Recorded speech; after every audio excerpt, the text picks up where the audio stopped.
lingkod mo diha mga bata. Lingkod. Lingkod mo. Kaya magsugod na ta sa atong aso ninyo. Nindot atong aso nga sinuwat ni Ate Ingrid Bertodaso. Kikit Butiki. Mo siguro to. Mao na Ingrid. Kikit Butiki. Di mas Ingrid ang atong writer. Nindot palahi isa ni siya ha. Basig ka ni Kikit, mahimor siya Butiki. Nya malibang o gold. Mo rin siya makadato nila. Nahala mga bata niya kita sa unang adlaw sa kong aso. Kumusta ang mga tao ni former Kapitan June Ramos nga nabuhat siyang Miguel Foliar Fertilizer o sa iyang Mega Plus nga hinimo sa Eagle Kemla. Paminaw mo niya mga bata. Sige. Inom mo sa atong Don Pepe Tablia samtang maminaw mo sa Kikit Butiki. Nindot kayo ni mga bata palahi ni. Alaw niya ka mo madag ko. Inom sa mo niya o kaping matapang nga kaya kang ipaglaban ang said Panyawan Coffee Mix. Andi ang mga bata ko ng adlaw sa kung aso ninyo nga naguluhan Kikit Butiki.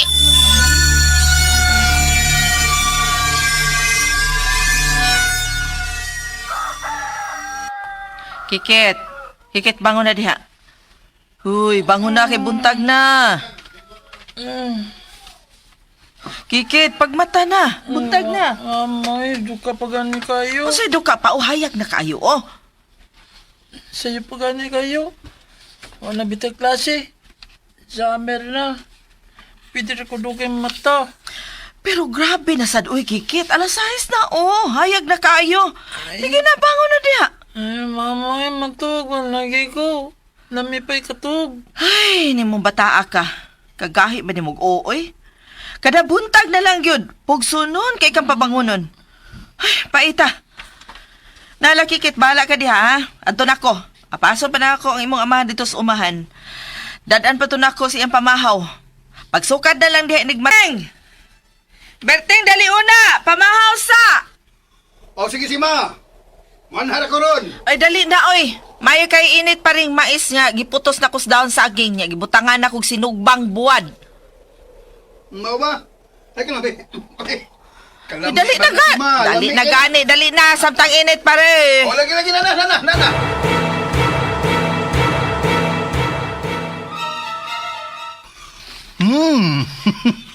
Humuta ini si ma. Uy. Oo, oy.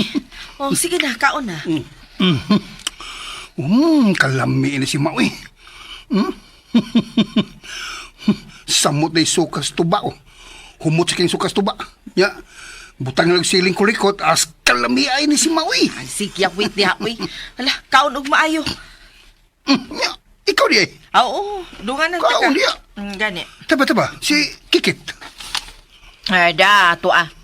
Natuog pa. Uy. Bisag giunsa na ko og pukaw. Wag mo bangon. Duka pa kuno kayo siya. Hay. Nga si pisag lang to eh. Total, wam sila klase. Bakasyon Manila. Samot niya itong doon na pa'y klase. Dugay kay pukaw ng imong anak ko eh. Tapulan kay glawas ba? Diin ka tao na maliwat nga kitang iyang mga ginikadan, mga kugihan, manunta ka. Ay, anak gina. Bata pa man na si ma. Panay buot. Mao gani Tudluanan pa na. Mao gani, mao ngin tudluan na samtang bata pa, aron makat-on siya. Ay, ayaw lang kay pwersa ha. Inanay. Ikaw masagod gispoiled man nimong bata ah. Ay, dili man sa ingon nga gispoiled na akong bata. Mayom sa nang matagamtam niya ang iyabang pagkabata ba? Ang kinabuhi isa sa kabata. Maayo ng bata pagani disiplinahon na. Aron madanan niya ini kadako ba? Pwede ba ki ata bataa dili mapuyo, liho kayo oy. Unsa ko'y bata sa inyo? Apa diha oy, katawa ka lang daw. Alang agmuhila ko. Ay kao na diha oy. Kadiyot kay ko tawan ta kag kape.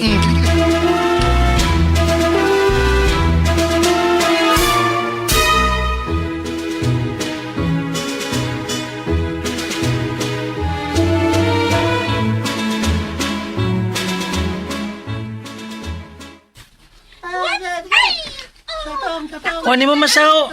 Mina, bangaa. Bantay mo. Mahira ba kay ko aning siyatong?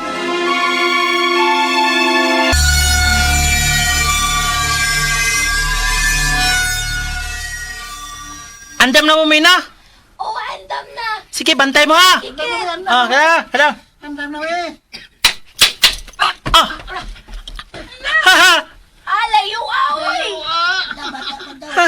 Ato kikitay. Ala kalayo ato. Oy. Ingnan mo nga. Maayo ko ni siya to.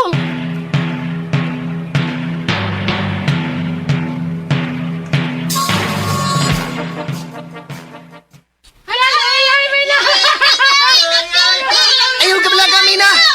Ako yung masumpay! Pero kailangan makamot ka na ako kung asa kong magatang!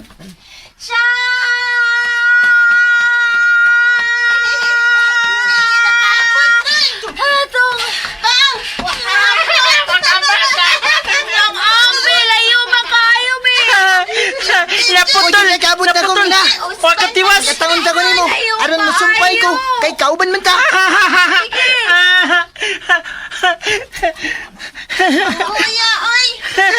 Oy, ano ka mo, ha? Hala, si Mama! Oy, kapoy na kayo. Si Mama! Sige! Hoy! Basta ka kasi nga, oy! Hala! Ma! Hala, kasingot ka ba nimo, oy? Basta ka kasi nga, tala! Pauli na! Aron, manarapo kasi nga, sige na! Panyalan lang, good ma pa! Maduwa sa Patuho, ako! patuho ha, kikit. Tala, tala, tala. Pauli sabay. Naay, naligo ka na sa singot, oh! Di ma ko pauli ko, di ko pauli! O say dili. Dali na. Mamauli na Di ta. lagi ko mauli, lagi di ko! Maduwa pa ko! Ay! Hoy, tatanawaran ni mong anak Berting, oh! Nagbudak-bundak pastil, ay! Gawin, nagkukay uni bataa. Dili na mo patuo. Kikit, patuo, ha? Ay! Ayaw pabuta nga masuko ko. Sige na, pauli na! Ay! Puli na! Di ko kailangan niyo! Ay! Ay, kinig yung bataa.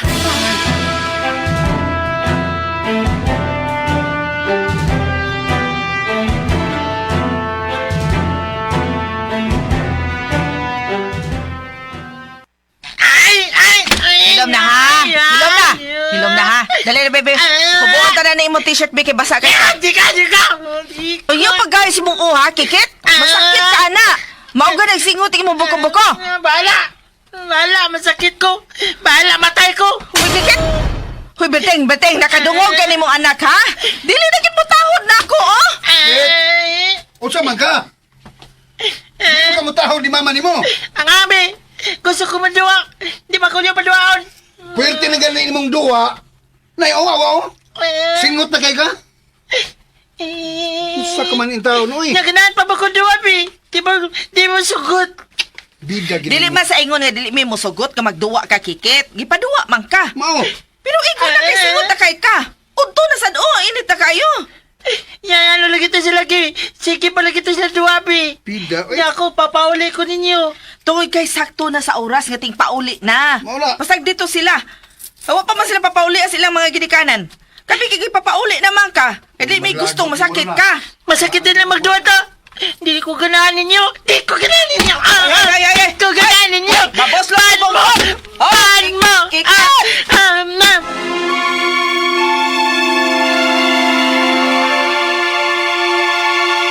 Daw siya kada ikalabing-tatlong araw ng buwan.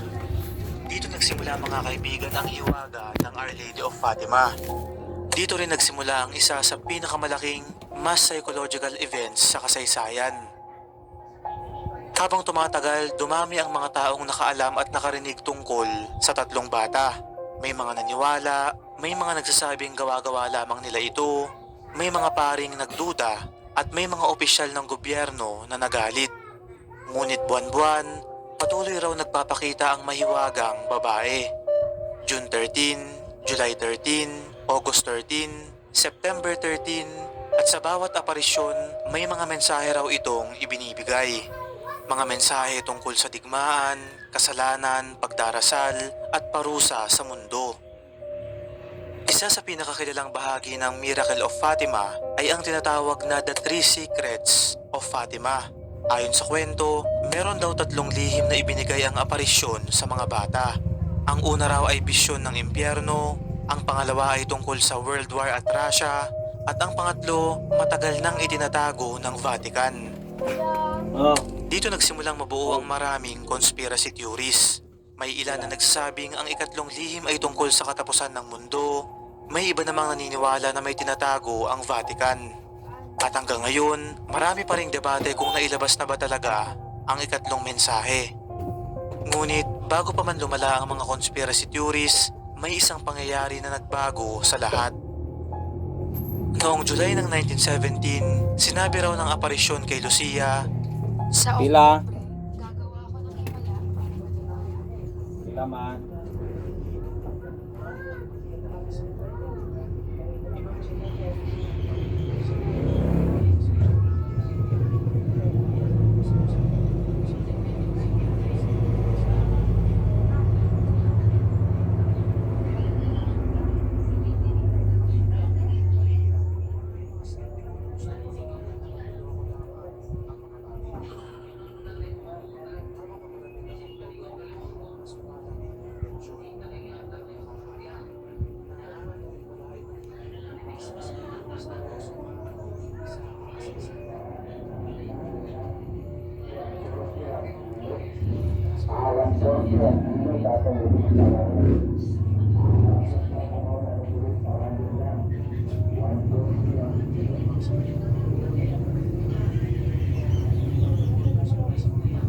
Zero 905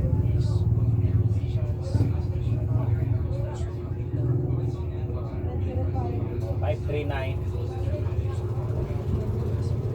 4916 0905 539 4916 APOI. Oh.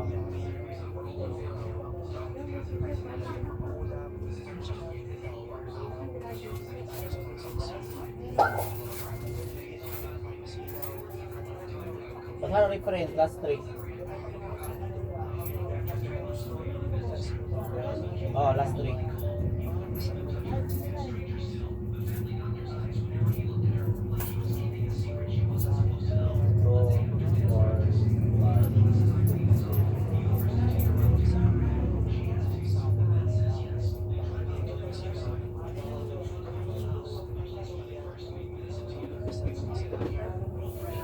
Ang charge.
Gusto ko na yung ganahan ka na kung taon.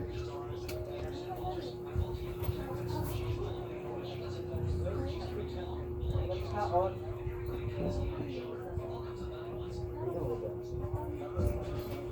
Kaya ako eh.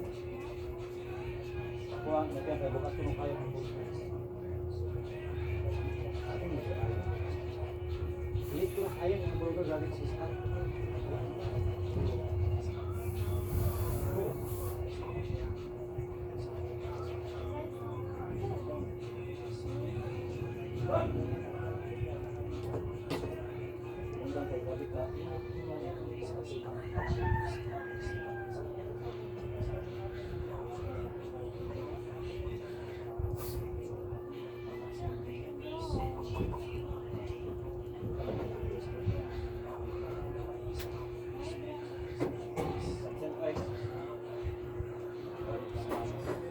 Laba.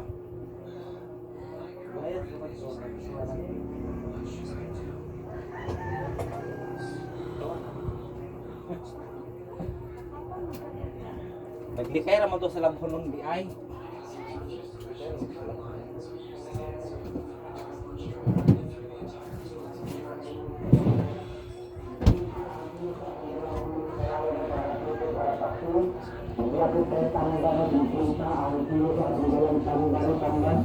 Buris palayan, tamba na atong galang isdaro. Tamba no, dagko na tamba no, 50 ang kilo. Hindi ating buris palayan, 50 ang kilo. Atong galang isdaro.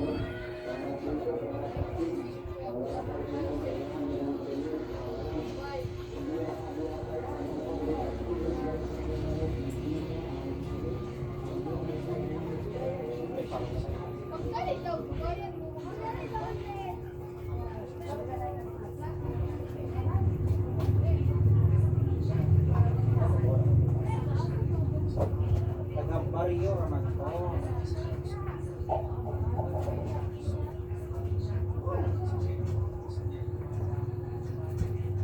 Suli gani kinagpahilot.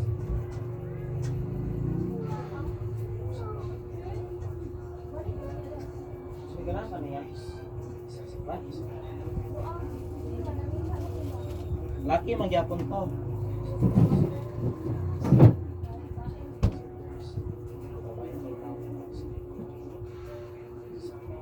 Wala dili tayo. Dili gani kinang labas.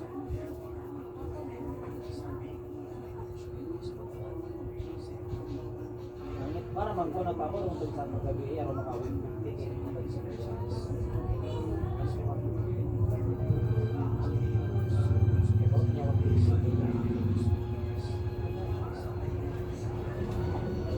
Pera de minimum.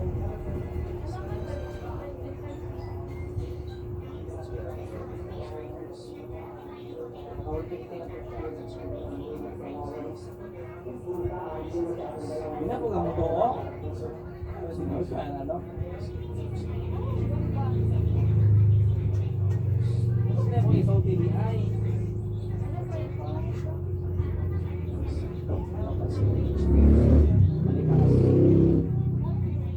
Balik lagi ito, maaw. Lagi. Dasal ay maaaring isa sa pinakaunang documented mass UFO sightings.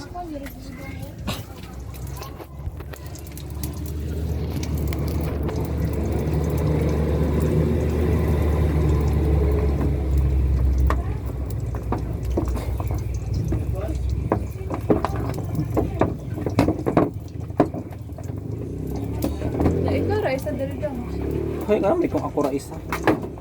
Peaceful ra kung ikaw ra isa ang. Upakay pa kanuno, wa pa kay gas.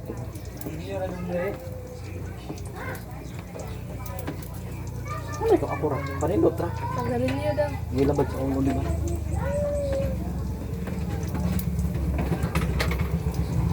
Ah.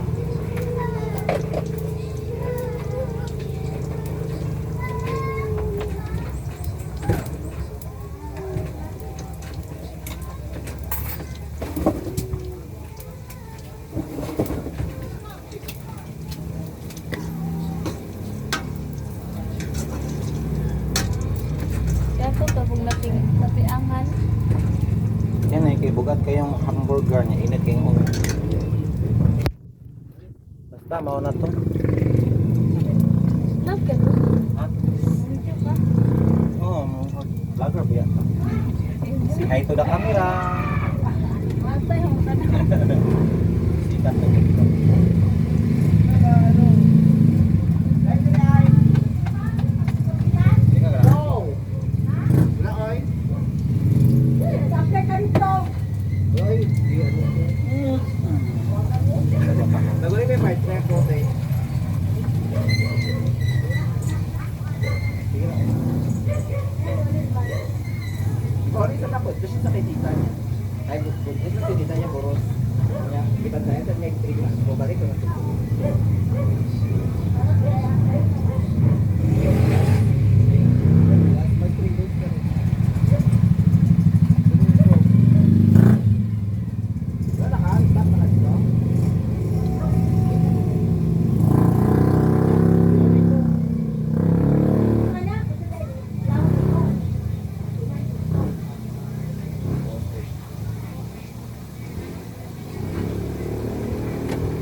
ako stress sa balay mo. Gusto ko sa sigurong.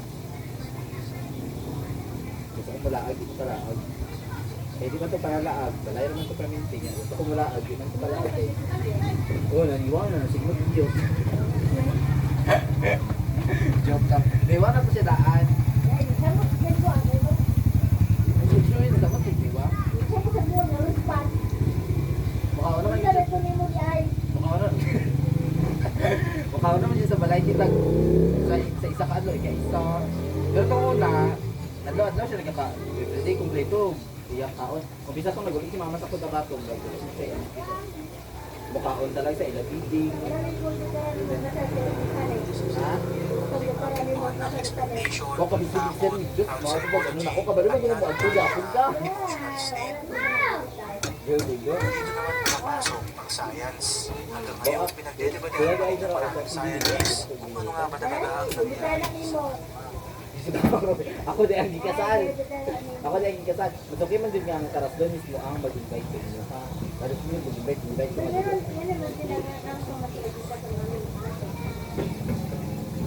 Listen, Pike, wala may kwarta. Hindi, gusto yun nila special. Sila niya ay Ate Bibi, ganyan may plan.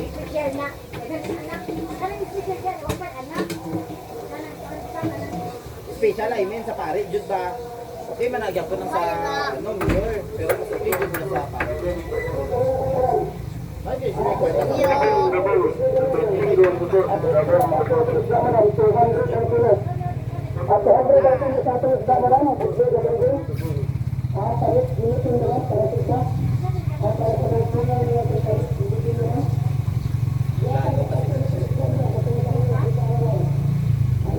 Gusto lagi mag-gasal mawalay kwenta. 200 kapin, may ganit kami na store. 200 kapin, nga nakapas sila yung baboy. Baboy nila, kailangan baboy nila, utan. Duwa ginitsyon, duwa ang ginaw. Kung giapil ang baboy, sigura 250 kapin din. Mayad. Olorang kapin. Hindi naman sila kwenta dahil Bilang psychologists, posible ang collective experiences, lalo na kapag mataas ang emotional tension, religious expectation, takot, pagod, at social pressure. Kapag ang isang tao ay naniniwalang may himala na mangyayari, mas nagiging sensitibo ang utak sa tinatawag na unusual stimuli. At kapag libo-libong tao ang magkakasama sa isang emotional state, maaaring magkaroon ng shared interpretation. Pero ayon sa ibang experts, hindi technically hallucination ang nangyari sapagkat may tunay silang nakitang phenomenon. Ang tanong lang ay kung paano ba nila ito na-interpret.